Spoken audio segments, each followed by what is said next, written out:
жаштар менен жана төрүбүздүн коноктору менен ата энеге кызмат кылуу деген темада сүйлөшөбүз.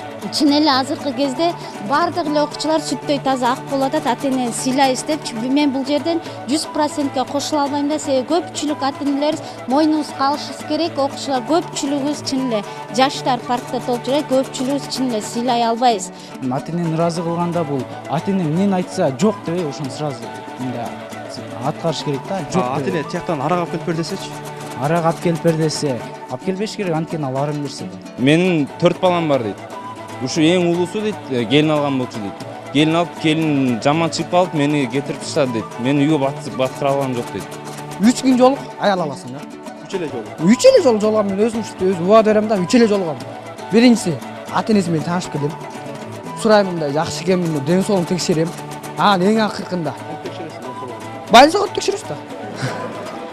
Больницага текшерем. Андан ары үчүнчүсү кудалайм.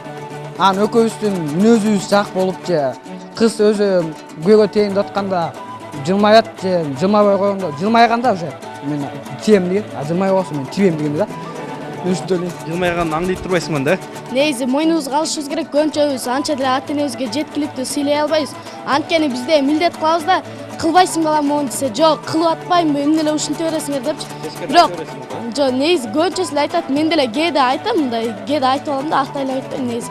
Ата эне болсо бизге эч качан мону кылып бербейсиз десең, балам мен кылып атпайм десе, ушу деле жетпей атты деп таптакыр айтпайт да ал дегенчи. Бирок мен өзүм айта алам, мен ата энемди мен болушунча сыйлай алган жокмун деп айта алам. Мен канча аракет кылайын, аларды биз канча ойлоп атабыз го, сыйлап атабыз деп. Ал жетишсиз. Мен кечирим сурайм, мен ушунча убакыт жашап, мен мисалы үчүн мен жеке пикирим анча сыйлай алган жокмун. Ошо энемдин мисалы үчүн 9 ай курсагында көтөрүп мен үчүн кыйналган үчүн мен сыйлай алган жокмун аны. Бирден силердин айтып атканыңар эч кандай сөзгө мисалы үчүн алга да жакындабайт. Анткени биз анчалык сыйлай алган жокпуз. Ошон үчүн мен ата энемден биринчи кечирим сурайм.